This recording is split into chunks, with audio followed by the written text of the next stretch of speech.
Et la canicule, on va le voir dans un petit instant avec Marlène Duret, mais aussi la sécheresse.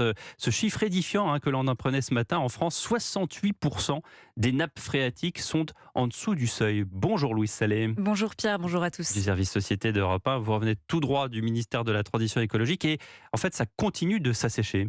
Oui, depuis juin, la situation s'est améliorée uniquement en Bretagne. Les niveaux des nappes ont en revanche baissé dans le bassin parisien et restent préoccupants autour du Rhône et dans l'ouest du pourtour méditerranéen. On connaît donc à peu près la même situation que l'an dernier à la même période, ce qui n'augure rien de bon.